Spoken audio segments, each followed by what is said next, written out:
श्रीमते वर्धमानाय नमो नमित विद्विषे यज्ञानांतर्गतम भूत्वा त्रैलोक्यम गोस्पदायते। महानुभाव, सुदम्य आओ संतो, आप सुन रहे हैं गौतम स्वामी के शब्द, उनकी वाणी, अमृत वाणी। आप आज खास करके कॉपी और पेन अवश्य रखें, और मैं जो भी आपको लिखाऊंगी लिखते रहें।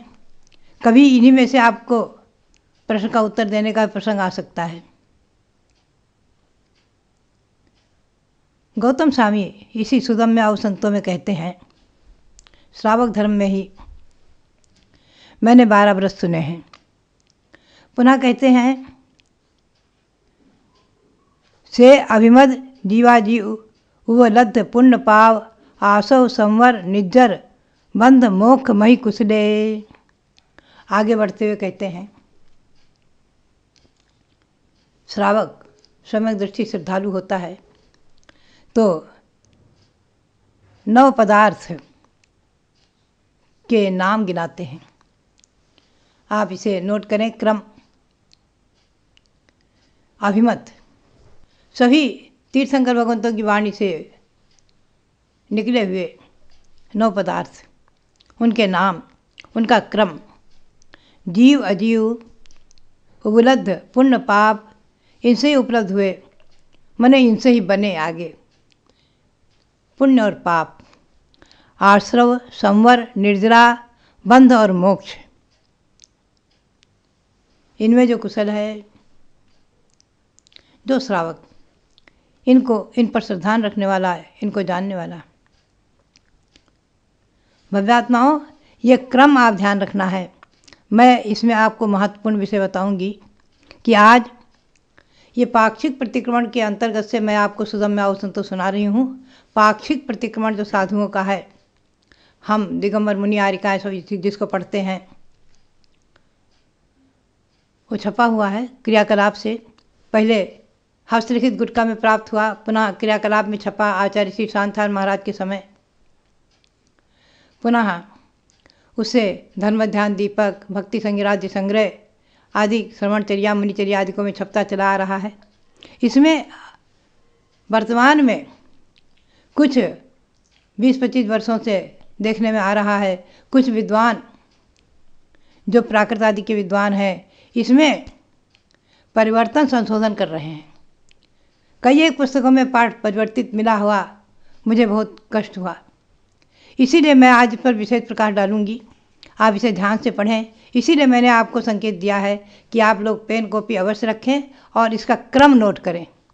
गौतम स्वामी के मुख कमल से निर्गत 9 पदार्थों का क्रम आप नोट करें। जीव अजीव, पुण्य पाप, आश्रव संवर निर्जरा बंध और मोक्ष। परिवर्तित पाठ ये किया गया है। मैं आपको बीच में ही बता दूं कि जीव अजीव पुण्य पाप, आश्रव के बाद बंध रखा, पुनः संवर और निर्जरा। ये पाठ परिवर्तित किसने किया, मैं निर्णय नहीं ले सकती आज। कई के नाम आए हमारे सामने, जो भी हो। बहुत ही आश्चर्य की और विचार करने की बात है। आपको मैं इसके प्रमाण और भी दिखाती हूँ। अगर कोई कहे कि कदाचित कॉपी से कॉपी करने वाले, जो हस्तलिखित कॉपी से कॉपी करने वाले, लिखने वाले परंपरागत कहीं गलती कर गए होंगे, भूल कर गए होंगे, इसलिए संशोधन किया जा रहा है, ऐसी बात नहीं है। क्यों नहीं है, आगे के ग्रंथों में भी मैं आपको दिखाती हूँ। मैं आपको खास बात बताऊँ, उसे भी आप नोट करें। श्री गौतम स्वामी की वाणी और इसके अनंतर षटखंडागम ग्रंथ धौला, टीका के नाम से प्रसिद्ध षटखंडागम ग्रंथ, उनकी वाणी, पुष्पचंद्र भूतबली की वाणी, वीरसेनाचार्य की वाणी और श्री कुंद देव की वाणी। यहाँ तक जहाँ तक मैंने पाया है, बहुत से विषयों में एक रूपता है। आगे तत्वार्थ सूत्र के क्रम से कुछ क्रम बदले हैं विषयों में। तो हमारा कहना यह रहता है, हमारे गुरुदेव महाराज का कहना था, हम सभी विद्वानों का, अनेक विद्वानों का ये अभिमत है कि जिनका जो पाठ जहाँ जैसा है वैसा ही रखा जाए। उसमें दूसरे के पाठ से संशोधन परिवर्तन ना किया जाए। अब मैं यही क्रम आपको दिखाती हूँ।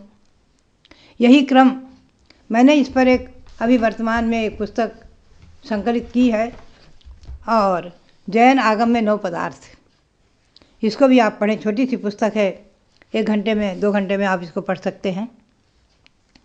इसमें मैं आपको बताऊं, यही क्रम जीव अजीव पुण्य पाप आश्रव संवर निद्रा बंध और मोक्ष, यही क्रम धवला में प्राप्त हुआ मुझे। सठखंडागम धवला टीका पुस्तक 13 पृष्ठ 64 पर जीवा जीव पुण्य पाप आसव समन निद्रा बंध मोक्षहिम नवै पयथेहिम बदरित वर्णम न किंपि अथि अनुलंभादो।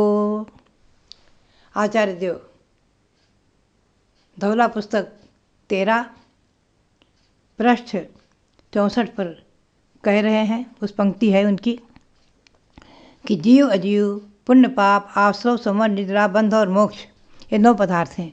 इनसे व्यतिरिक्त, इनसे अतिरिक्त और संसार में कुछ भी नहीं है। पूरा संसार, पूरा तीनों लोग इन्हीं से समाविष्ट है, इन्हीं से भरा हुआ है। यही 9 पदार्थ, ये पूरा संसार। अणुलंभादो, इनसे अतिरिक्त और कुछ दिखता ही नहीं है। जीव अथवा अजीव, आश्रव समर निद्रा बंध और मोक्ष, पुण्य और पाप, वो बीच में है। ये मैंने आपको श्री गौतम स्वामी की वाणी, उनके अमृतमय वचन सुनाए, पुनः सठखंडागम की पंक्ति सुनाई, पुनः आगे और आप चलेंगे श्री कुंद देव के समय सार में। समय सार में गाथा 13, अमृत सूरी के हिसाब से गाथा 13। भूयत्थेनाभिगदा जीवा जीवाय पुण्य पावम चयो आसव समर निजर बंधो मोक्षोय सम्मतम। श्री कुंद देव कहते हैं कि भूतार्थ से जाने गए क्या, जीव अजीव पुण्य पाप आश्रव संवर निद्रा बंध और मोक्ष, यही सम्यक तो हैं। टीकाकार ने 2 टीकाकार हमारे सामने उपलब्ध हैं, उनके हमने हिंदी अनुवाद किया है, छपा है, और सर्वत्र प्रसिद्ध हैं 2 टीकाएँ, एक तो अमृतचंद सूरी की और दूसरी जयसेनाचार्य की। दोनों टीकाकारों ने इसी क्रम को रखते हुए अर्थ किया है। विस्तार से इसमें छपा हुआ, आप देख लें, समय सार उठा के देख लें। इसी क्रम से अर्थ किया है, क्रम नहीं बदला है। और चौथा ग्रंथ और आपको दिखाऊं। एक बात मैं आपको और बताऊं कि समय सार में श्री कुंद देव ने जो ये गाथा रखी है, अमृतचंद सूरी की टीका के हिसाब से 13 है। जयसेनाचार्य की टीकाओं में कुछ गाथाएं अधिक हैं, जो भी हो उन्हें उपलब्ध हुई, उन्होंने उन्हें कुंद देव की ही मानकर लिखी है। और अपनी तरफ से उन्होंने ये भी कई जगह गाथाओं में पाठ परिवर्तित हुआ, यानी अमृतचंद सूरी की गाथाओं में कुछ मिला, उन्हें कुछ प्राप्त हुआ, तो उन्होंने टीका में खोल दिया कि ऐसा भी पाठ मुझे मिला है।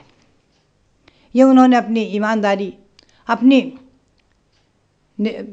ये सम्यक्त की दृढ़ता प्रकट की कि इसमें मैं निर्णय नहीं दे सकता कौन से कुंद देव के मुख से निकली है। दोनों पाठ हमारे सामने उपलब्ध हैं, दोनों की टीका का अर्थ कर दिया। वो कभी फिर विषय बाद में बताऊंगी।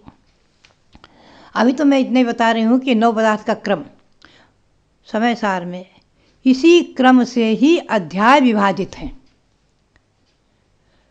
पहले जीव अधिकार है, पुनः पुण्यपाप अधिकार है, पुनः आश्रय अधिकार है, पुनः संवर अधिकार है, पुनः निर्जला अधिकार है, पुनः बंध और मोक्ष अधिकार है। उन्होंने अधिकार में क्या कोई